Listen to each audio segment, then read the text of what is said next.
اعوذ باللہ السمیع العلیم من الشیطان الرجیم من ہمزہ ونفخہ ونفثہ نحمدہ ونصلی علی رسولہ الکریم اما بعد رب اشرح لی صدری ویسر لی امری واحلل عقدۃ من لسانی یفقہوا قولی رب یسر ولا تعسر وتمم بالخیر وبک نستعین۔ السلام علیکم ورحمۃ اللہ وبرکاتہ۔ جیسا کہ ہم اپنی کتاب حیا اور پاک دامنی میں جو ہمارا ٹاپک ابھی چل رہا ہے، ہمارا ٹاپک ہم باب 5 پہ ہیں اور ہمارا ٹاپک ہے زنا کے اسباب۔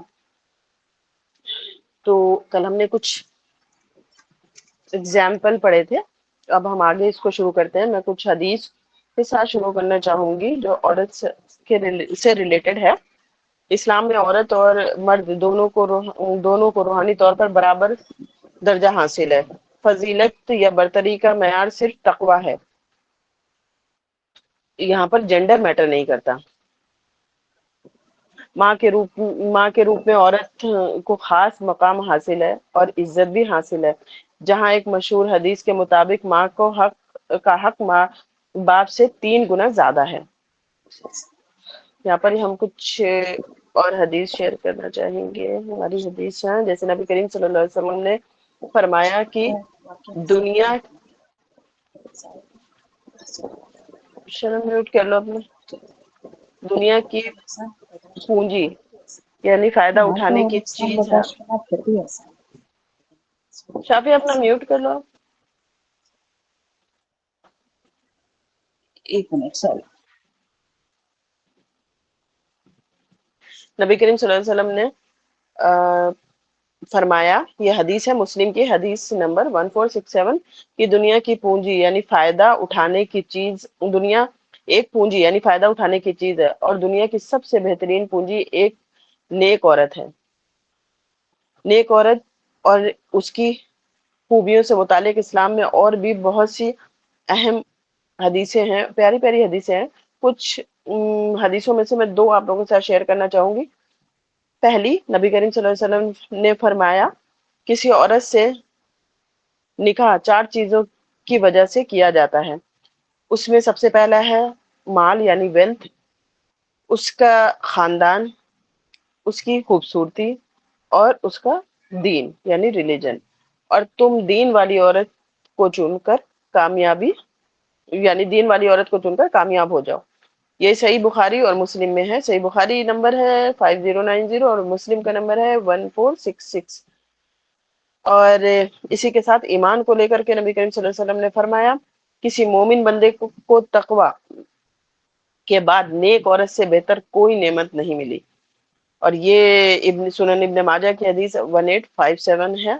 اور میں نے کہیں پر پڑھا تھا کہ عورت مرد کا ایمان مکمل کرتی ہے۔ وہ حدیث مجھے آگے ملے گی تو انشاءاللہ ضرور شیئر کریں گے۔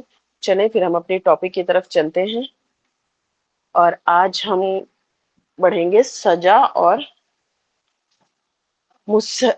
مسیلمہ کذاب۔ سجا بن حارث حوازن کے قبیلے بنی تمیم میں پیدا ہوئی۔ اس کی پرورش کے شمال مشرق میں اس سرزمین پر ہوئی جو آج کل عراق کہلاتی ہے۔ اس کو 2 دریاؤں یعنی دجلہ اور فرات کے درمیان ہونے کی وجہ سے الجزیرہ کہا جاتا ہے۔ سجا مذہب میں عیسائی اور نہایت تیز ترار اور بلند حوصلہ عورت تھی۔ اسے تقریر اور بولنے میں خوب مہارت حاصل تھی۔ سمجھداری، خرچ کرنے اور رائے کی پختگی میں اپنی مثال آپ تھی۔ اپنے زمانے کی مشہور کاہن تھی، اور سب سے بڑھ کر یہ کہ وہ شباب اور دل ربائی میں چاند کو شرماتی تھی۔ جب نبی کریم صلی اللہ علیہ وسلم نے وفات پائی تو سجا نبوت اور وحی الہی کا دعویدار بن بیٹھی۔ سب سے پہلے بنی تغلب نے اس کی نبوت کو تسلیم کیا۔ سجا نے قافیے بھری عبارتوں میں خط لکھ کر تمام عرب قبیلوں کو اپنے نئے دین کی دعوت دی۔ بنی تمیم کا سردار مالک ابن حبیرہ اس کے خط کی فصاحت و بلاغت کو دیکھ کر اس کا دیوانہ ہو گیا۔ تھوڑے عرصے میں سجا کے جھنڈے تلے ایک زبردست لشکر ہو گیا۔ سجا نے سب سے پہلے بنی تمیم پر حملہ کیا۔ سخت گھمسان لڑائی ہوئی، لیکن بنی تمیم کے لوگوں نے اس سے صلح کر لی۔ سجا نے اگلے روز ایک پر اثر عبارت تیار کی اور صبح کے وقت فوج کے سرداروں سے کہنے لگی، میں وحی الہی کی وجہ سے یمامہ پر حملہ کرنا چاہتی ہوں۔ یمامہ وہ جگہ تھی جہاں مسیلمہ بن کذاب اپنی فوج کے ساتھ موجود تھا۔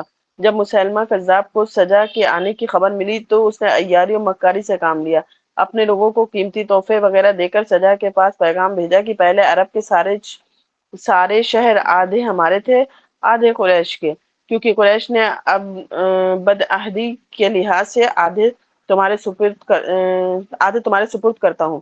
یہ پیغام بھی دیا کہ مجھے آپ سے ملاقات کا شوق ہے، اگر اجازت ہو تو حاضر ہو جاؤں۔ سجا نے اسے ملاقات کی اجازت دے دی۔ سلیمان قذاب اپنے 40 ہوشیار اور مکار فوجیوں کو لے کر سجا کے پاس پہنچا اور تپاک سے ملا۔ اس نے سجا کے حسن و جمال کو دیکھا تو دیوانہ ہو گیا۔ اسے یقین تھا کہ لڑ جھگڑ کر عورت ذات کو جیتنا مشکل ہے، البتہ عشق و محبت کے کانٹے میں پھنسا کر سیدھا کرنا آسان ہے۔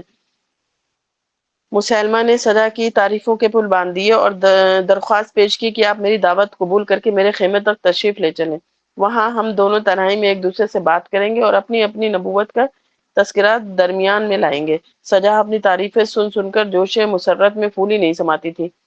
اس نے حامی بھر لی اور وعدہ بھی کر لیا کہ دونوں کے حامی خیمے میں دور رہیں گے، کسی کو اندر آنے کی اجازت نہ ہوگی۔ اس کامیابی پر سلیمہ کی بانچیں کھل گئیں۔ اس نے واپس آ کر حکم دیا کہ ایک خوشنما اور پرتکلف خیمہ گاڑا جائے، اس میں اعلیٰ قسم کے اسباب عیش و نشاط رکھے جائیں، سجا سوار کر قسم قسم کے عطر مہیا کرائے جائیں اور خیمے کو سجا دھجا کر سیج بنا دیا جائے۔ جب یہ سب تیاری پوری ہوگی تو اس نے سجا کو آنے کی دعوت دی۔ سجا اگرچہ رشک قمر اور حسن و جمال کی پیکر تھی، مگر اس ملاقات کے لیے وہ خوب بن سور کر اور جوبن نکھار کر حسن و لطافت سے پھول برساتی اور معشوقانہ انداز مستی میں چلتی ہوئی سلیمہ کذاب کے خیمے میں پہنچی۔ سلیمہ اگرچہ سجا سے عمر میں دگنا تھا، مگر ڈیل ڈول کے اعتبار سے مضبوط تھا۔ اس نے سجا کا مسکراہٹوں سے استقبال کیا، نہایت نرم و ملائم ریشمی گدیلے پر بٹھایا اور میٹھی میٹھی اور چکنی چپڑی باتیں کرنے لگا۔ خوشبو کی لپیٹوں میں سجا کو مست اور مسرور کر دیا تھا۔ مسیلمہ جانتا تھا کہ عورت جب خوشبو کے جذب سے مست ہو جاتی ہے تو مرد کی طرف مائل ہو جاتی ہے۔ مسیلمہ نے سجا سے کہا کہ اگر آپ پر اس حال میں کوئی وحی نازل ہوئی ہو تو سنائیے۔ سجا بولی کہ نہیں، پہلے آپ سنائیے۔ مسیلمہ تو پہلے ہی شہوت بھری گفتگو کرنے کے لیے تیار بیٹھا تھا۔ اس نے سجا کا رویہ معلوم کرنے کے لیے کہا تھا کہ مجھ پر یہ وحی اتری ہے جس کا مفہوم ہے، کیا تم نہیں دیکھتے کہ تمہارا رب حاملہ عورتوں سے کیا سلوک کرتا ہے؟ ان سے چلتے پھرتے جاندار نکالتا ہے جو پردوں اور جھلیوں کے درمیان لپٹے رہتے ہیں۔ کیونکہ مسیلمہ کی وحی سجا کی نفسانی خواہش کے مطابق تھی۔ شباب کی امنگوں نے اسے گدگدانا شروع کر دیا۔ وہ غیر مرد کے ساتھ تنہائی میں بیٹھی تھی اور چاہتی تھی کہ شہوانی گفتگو جاری رہے۔ بولا، اچھا کوئی اور بھی سنائیے۔ تب مسیلمہ نے دیکھا کہ اس ناظرین نے اتنی فحش گفتگو کو گوارا کر لیا اور برا ماننے کے بجائے خوش ہو گئی ہے تو اس کا حوصلہ بڑھا۔ اس نے مست مست نگاہوں سے سجا کی طرف دیکھا اور حسن و جمال کی خود تعریف کی اور کہا کہ اللہ تعالیٰ نے یہ آیت نازل فرمائی ہے۔ اس کا مفہوم ہے، خدا نے عورتوں کے لیے اندام نہانی پیدا کی اور مردوں کو ان کا شوہر بنایا، اس لیے اس نے ان میں اپنا عدو تناسل داخل کیا۔ ہم چاہیں تو ان کو نکال سکتے ہیں اور وہ ہمارے لیے اولاد پیدا کریں گے۔ اس شرمناک اور شہوت انگیز ابلیسی کلام کو سن کر سجا کے اندر شہوت بیدار ہو گئی۔ اس کی آنکھوں میں سرخ ڈورے آنے لگے۔ مسیلمہ بہت چالاک اور مکار اور عورت کی طبیعت کو جانتا تھا۔ کہنے لگا، سنو، خدائے بزرگ و برتر نے آدھی زمین مجھے دی اور آدھی قریش کو دی ہے، مگر قریش نے ناانصافی کی، لہٰذا میں نے قریش کا آدھا حصہ تمہیں دے دیا۔ میں بڑے خلوص سے مشورہ دیتا ہوں کہ اگر ہماری فوجیں مل جائیں تو ہم سارے عرب پر قبضہ کر لیں گے، تم عرب کی مالکہ کہلاؤ گی اور فوج کی دیکھ بھال کا کام میں کروں گا، ہم آپس میں نکاح کر لیتے ہیں۔ ہماری نبوت بھی خوب چمکے گی۔ سجا پر مسلمہ کا جادو چل چکا تھا، وہ بولی مجھے آپ کا مشورہ منظور ہے۔ یہ سن کر مسلمہ مسکرایا اور کہنے لگا مجھے ایسا ہی حکم ملا ہے، الغرض میاں بیوی راضی ہو تو کیا کرے گا قاضی؟ کی طرف دونوں نے بنا کسی گواہ کے خود ہی نکاح کر لیا اور سواگرات منانی شروع کر دی۔ تنہائی میں غیر مرد کے ساتھ بات چیت کرنے پر عقلی انجام یہی ہوتا ہے۔ خیمے سے باہر دونوں نبوت کے دعوے داروں کے پیروکار کا گمان کر رہے تھے کہ خیمے کے اندر ہر مسئلے پر بہت کچھ زرا ہو رہی ہوگی، بحث و اختلاف کی محفل اپنے عروج پر ہوگی۔ لوگ انجام ملاقات معلوم کرنے کے لیے چشمے بارگاہ اور کان لگائے ہوئے تھے، جبکہ خیمے کے اندر دولہا اور دلہن بہترین بستر پر جوانی کے مزے لوٹ رہے تھے۔ شوق وصال کا یہ عالم تھا کہ 3 دن تک خیمے سے باہر نہ نکلے۔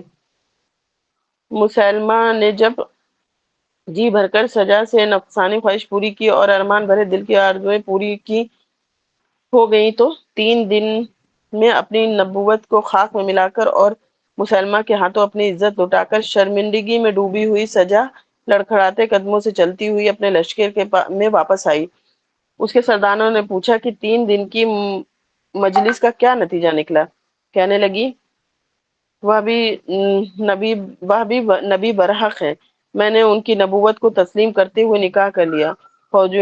فوجیوں کے صبر و انتظام کا پیمانہ لبریز ہو چکا تھا۔ ایک نے پوچھا کہ گواہ کون تھا اور مہر کتنا تھا؟ سجا نے شرمندگی سے آنکھیں نیچی کر لی، نادم چہرہ اپنی بازی ہارنے کی وجہ سے زمین کی طرف جھک گیا۔ کہنے لگی کہ میں مسلمہ سے حق مہر پوچھنا بھول گئی۔ موت قیدوں نے مشورہ دیا کہ آپ اسی وقت دوبارہ جائیں اور مہر کی تفصیہ کریں، اس کے بغیر نکاح ٹھیک نہیں ہوتا۔ ان کے مجبور کرنے پر سجا ندامت اور شرمندگی کی تصویر بنی ہوئی واپس لوٹی۔ مسلمہ نے خیمے کے دروازے بند کر لیے تھے۔ وہ اس بات پر گھبرائے ہوا تھا کہ کہیں سجا کے پیروکار اسے اپنی توہین سمجھ کر اس کو قتل نہ کر دے۔ جب مسلمہ کو پتا چلا کہ سجا دروازے پر آئی تو اس نے ایک سوراخ سے جھانک کر پوچھا دوبارہ کیسے آنا ہوا؟ سجا نے کہا میں اپنا مہر پوچھنا بھول گئی تھی۔ مسلمہ نے مسکرا کر کہا محمد صلی اللہ علیہ وسلم معراج میں عرش بری سے 5 نمازیں لائے تھے۔ رب العزت نے مومنین کو سجا کے مہر کے بدلے فرض اور عشاء کی نماز معاف کر دی۔ سجا واپس آئی اور اس کے لشکر کے مرد حضرات کو شک پڑ گیا کہ دال میں کالا ہی کالا ہے۔ وہ سجا کو لوگوں کے سامنے جو چہکتی تھی، اپنے بولنے کے ذریعے ان کے دل موہ لیتی تھی، شیشے تقریر اور حسن تصویر سے دلوں کو ہموار کر لیتی تھی، اب سہمی اور گھبرائی ہوئی کیفیت سے دوچار تھی۔ زبان سے بے ڈھنگے الفاظ نکل رہے تھے۔ عورت جب اپنا جوہر عصمت لٹا بیٹھی تو اس کا یہی حال ہوتا ہے۔ وہ اپنی جیتی بازی ہار چکی تھی۔ اس کی فوج کے لوگ بددل ہو کر گھروں کو واپس جانے لگے۔ اسی دوران حضرت خالد بن ولید رضی اللہ عنہ اسلامی لشکر کو لے کر یمامہ پہنچے۔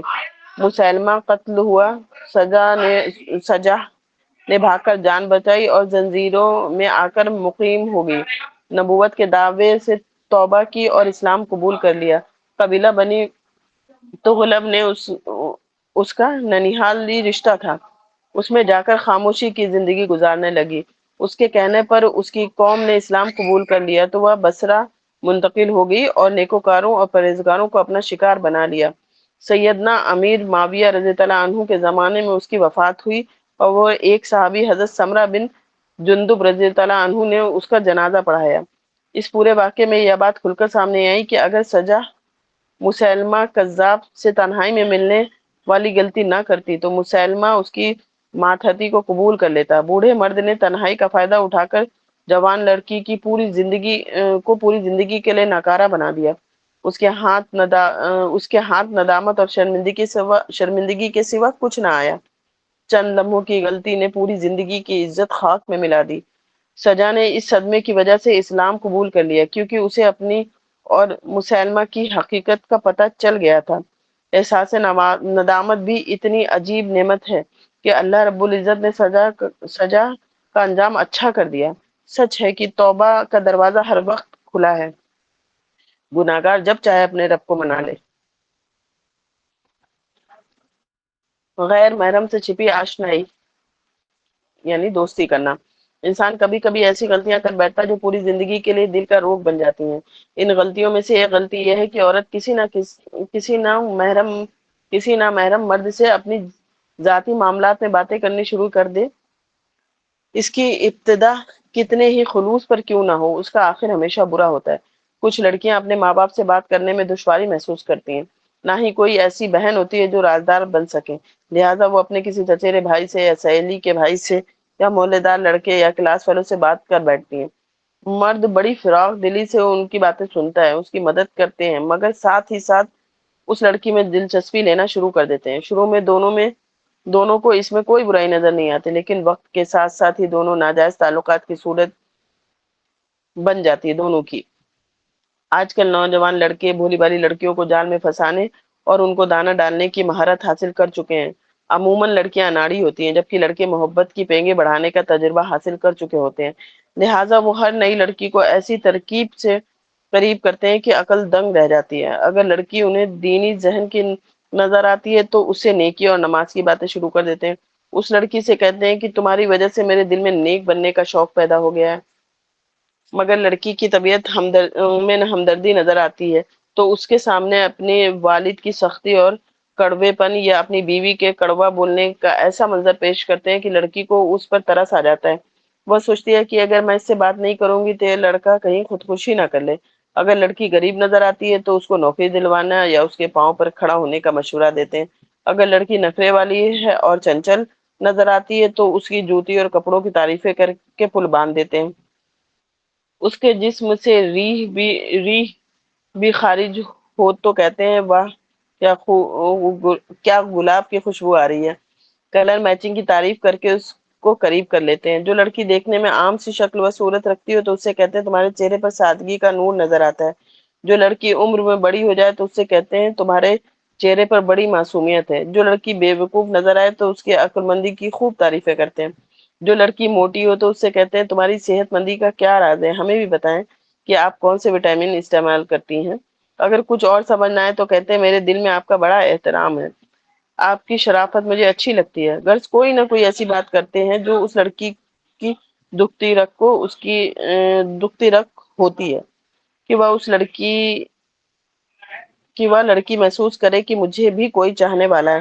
ساتھ ہی یہ بھی یقین دلاتے ہیں کہ میں عام لڑکوں کی طرح نہیں ہوں، میں تو کسی سے بات ہی نہیں کرتا، پتہ نہیں کیوں میرے دل میں آپ کا بڑا مقام ہے۔ جب لڑکی بات چیت کرنے لگ جاتی ہے تو پھر آہستہ آہستہ اسے شیشے میں اتارتے ہیں، اس کی تاریخ پیدائش لکھ کر رکھتے ہیں تاکہ اسے مبارکبادی دی جا سکے۔ خط کے ذریعے رابطہ ہو تو ایسے ایسے شعر لکھتے ہیں کہ پڑھنے والا دل تھام کر رہ جائے۔ کبھی کہتے ہیں کہ آپ مجھے کھانا کھاتے یاد آئیں، آپ مجھے سوتے وقت یاد آئیں، آپ مجھے نماز پڑھتے وقت یاد آئیں، اگرچہ وہ بیت اللہ میں یاد آئی ہو۔ اگر لڑکی میں شرافت نظر آئے تو کہتے ہیں کہ آپ نے مجھے سیدھے راہ پر ڈالا، میں تو گندگی کی دلدل میں پھنس رہا تھا۔ اگر لڑکی نمازی ہو تو کہتے ہیں میرے لیے دعا کرنا، مجھے تمہاری دعاؤں کی قبولیت پر بڑا یقین ہے۔ اگر لڑکی میں کوئی بیماری نظر آئے تو اس کے علاج وغیرہ کی باتیں کرتے ہیں۔ مقصد یہ ہوتا ہے کہ کوئی ایسی بات کی جائے جو لڑکی کو اچھی لگے، اور وہ بھی کوئی بات کرے تو پھر بات سے بات بڑھے۔ جب محسوس کرتے ہیں کہ لڑکی نے بے جھجک بات کرنا شروع کر دی تو بات چیت کے دوران کبھی کبھار کہتے ہیں کہ آپ مجھے بتائیں نا کہ آپ مجھے اچھی کیوں لگتی ہیں۔ جب دیکھتے ہیں کہ اس نے مسکرا کر دیکھا تو کہتے ہیں پلیز مجھے یاد نہ آیا کریں، میری نیت صاف ہے، ایسا نہ ہو کہ مجھے آپ کو بھلانا مشکل ہو جائے۔ کبھی کبھی بات چیت کے دوران کہتے ہیں حیرانگی کی بات ہے کہ میری اور آپ کی پسند اور ناپسند ملتی ہے۔ کبھی کبھی یہ بھی کہتے ہیں کہ آپ بہت عقل مند ہیں، آپ نے فلاں مشورہ بڑا ہی اچھا دیا تھا۔ کبھی صاف لفظوں میں کہہ دیتے ہیں کہ میں آپ کو اپنانا چاہتا ہوں، میرا مقصد برا نہیں ہے۔ ان تمام ہتھ کنڈوں کا نچوڑ یہ ہوتا ہے کہ لڑکی ہم سے بات چیت کرے، ہنسی مذاق کرے اور آپ کی زندگی کی اپنی زندگی کی باتیں کھولنا شروع کر دے۔ جب لڑکی نے اپنی ذاتی باتیں شروع کی تو وہ سمجھتا ہے کہ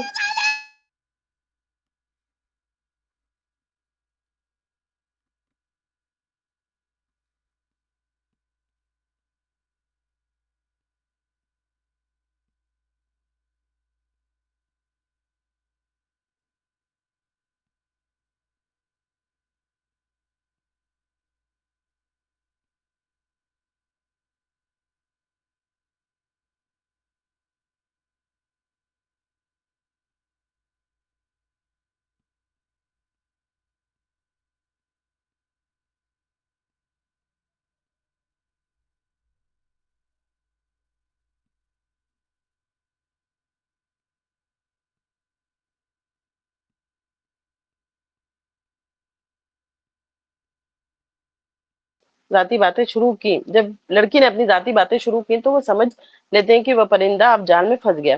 دوسرے مرحلے میں اس لڑکی کو یقین دلواتے ہیں کہ میری نیت بری نہیں ہے مگر مجھے آپ سے محبت ہو گئی ہے۔ زبان سے کہتے ہیں کہ آئی لو یو مگر دل میں کہتے ہیں آئی نیڈ یو۔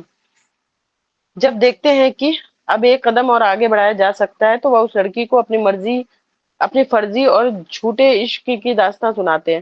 اگر وہ غور سے سن لے تو اسے اپنے خواب سناتے ہیں کہ جب رات میں نے خواب میں لڑکی سے یہ کیا وہ کیا۔ اگر وہ اس لڑکی کا اچھا رویہ ظاہر کرے تو اس سے فلموں، ڈراموں اور گانوں کے بارے میں تبادلہ خیالات کرنا شروع کر دیتے ہیں۔ پوچھتے ہیں کہ تمہیں کون سا گانا پسند ہے، مجھے تو یہ پسند ہے، تمہیں کون سی فلم پسند ہے، مجھے تو یہ پسند ہے۔ گر جب اس قسم کی نشائستہ باتیں کھلے عام ہونے لگتی ہیں تو سمجھتے ہیں کہ اب کامیابی کے امکان روشن ہے۔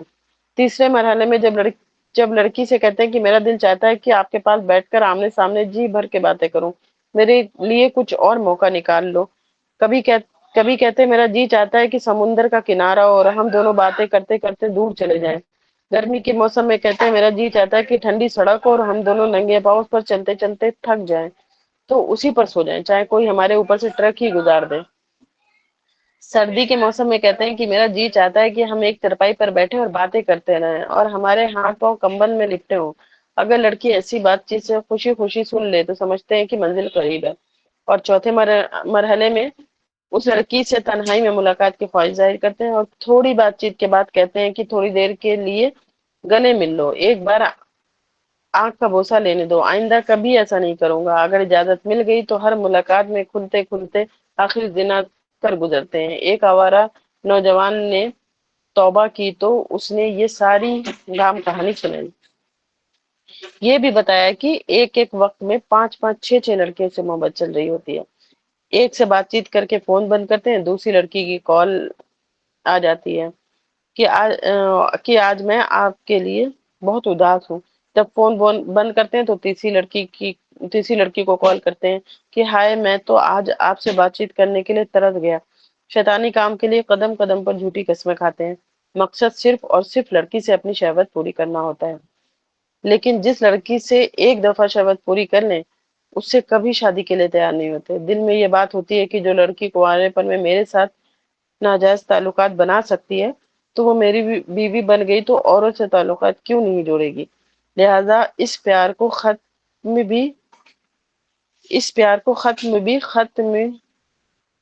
بھی مرحلہ وار یعنی ترتیب سے کرتے ہیں، یعنی اس پیار کو ختم بھی ترتیب سے کرتے ہیں۔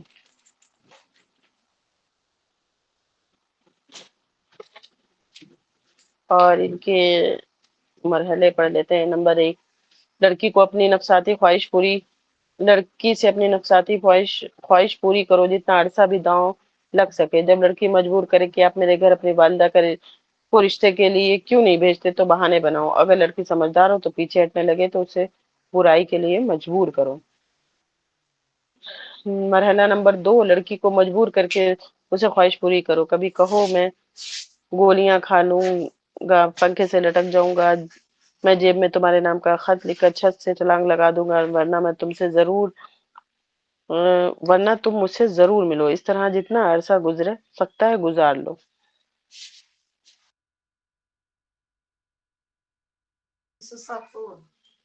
مرحلہ نمبر 3، اگر لڑکی کے ماں باپ اس کا رشتہ کہیں اور کرنا چاہتے ہیں تو اس کے سامنے اداسی کے فکرے بولو، میں تمہارے بغیر زندہ نہیں رہوں گا، تم نے میرا سکون تباہ کر دیا، تمہاری وجہ سے میرے پڑھائی میں دل نہیں لگتا، لہٰذا میں فیل ہو گیا ہوں۔ اگر تم نے میرے ساتھ شادی نہ کی تو میں عین وقت پر خودکشی کر لوں گا جب تمہاری ڈولی جا رہی ہوگی۔ یاد رکھنا اگر تم نے میرے ساتھ شادی نہیں کی تو میں تمہارے ہونے والے خاوند کو سب کچھ بتا دوں گا، میں تمہارے خاوند کو تمہارے خط دکھاؤں گا، تمہاری تصویریں دکھاؤں گا، تمہیں طلاق دلوا کر رہوں گا، اب تم میری بیوی بن کر ہی زندہ رہ سکو گی۔ لڑکی بیچاری ان جھوٹی مکاریوں سے متاثر ہو کر اچھے اچھے رشتے سے انکار کر دیتی ہے، ماں باپ کے سامنے ذلت و رسوائی برداشت کرتی ہے، مگر ضد کرتی ہے کہ میرا رشتہ فلاں لڑکے سے ہی کیا جائے ورنہ میں خودکشی کر لوں گی۔ اور کہیں چلی جاؤں گی، سب کی ناک کٹوا کر رہوں گی۔ اگر ماں باپ تیار ہو جائیں تو کہ چلو اسی آوارہ لڑکے سے تمہاری شادی کر دیتے ہیں، اور لڑکی اس لڑکے سے کہے کہ آپ اپنی والدہ کو ہمارے گھر رشتہ مانگنے بھیجیں، میرے ماں باپ ہاں کر دیں گے، تو لڑکا سمجھ لیتا ہے کہ چوتھا مرحلہ شروع ہو گیا۔ اور چوتھا کیا ہے؟ لڑکا جب دیکھتا ہے کہ لڑکی ہر طرف سے ہٹ کر کٹ کر میرے ساتھ فارغ ہو گئی ہے، تو اس سے جنسی تعلقات قائم رکھتا ہے، مگر ماں کو بھیجنے کے بارے میں بہانے کرتا رہتا ہے۔ کبھی کہتا ہے فلاں کام کی وجہ سے امی مصروف ہیں، کبھی کہتا ہے فلاں بات پیش آ گئی لہٰذا اب میں گھر میں یہ بات کیسے کروں۔ جب لڑکی زیادہ مجبور کرتی ہے تو لڑکا کہہ دیتا ہے کہ میری امی نہیں مانتی، کیا کروں، میرے ابو نہیں مانتے۔ اس ٹال مٹول میں وقت گزار دیتا ہے، لڑکی کو مصیبت میں ڈال دیتا ہے، ورنہ آگے کی رہتی نہ پیچھے کی۔ ایسے موڑ پر پہنچ کر لڑکیاں خودکشی کر لیتی ہیں، کچھ دن رات وظیفے کرتی ہیں کہ لڑکا اپنی ماں کو بھیج دے، کچھ منتیں مانتی ہیں، تعویذ دھاگے کے پیچھے وقت ضائع کرتی ہیں، کچھ اپنی غلطیاں تسلیم کرنے کے بجائے نمازیں پڑھنا چھوڑ دیتی ہیں کہ اللہ تعالیٰ نے میری دعا قبول نہیں کی، حالانکہ غلطی تو اپنی ہوتی ہے۔ لڑکا اس لڑکی سے اپنی شہوت پوری کر چکا ہوتا ہے، جب لڑکی اس کی نظر میں استعمال شدہ ٹوائلٹ پیپر کی طرح ہوتی ہے، لہٰذا وہ ہیلے بہانے کر کے لڑکی کو ٹالتا ہے اور ملنا بند کر دیتا ہے، یوں سمجھے کہ لڑکی کو بند گلی میں پہنچا کر خود غائب ہو جاتا ہے۔ اب نتیجہ ہم انشاءاللہ اگلی قسط میں پڑھیں گے، اس کو یہیں پر ہم کلوز کرتے ہیں، آج کے لیے اتنا ہی۔ وما توفیق الا باللہ، اللہ توکلت و الیہ انیب۔ سبحان اللہ و بحمدہ، سبحانک اللہم و بحمدک، اشہد ان لا الہ الا انت، استغفرک و اتوب الیک۔ سبحان ربک رب العزت عما یصفون وسلام علی المرسلین والحمد للہ رب العالمین۔ السلام علیکم ورحمۃ اللہ وبرکاتہ۔ اللہ حافظ۔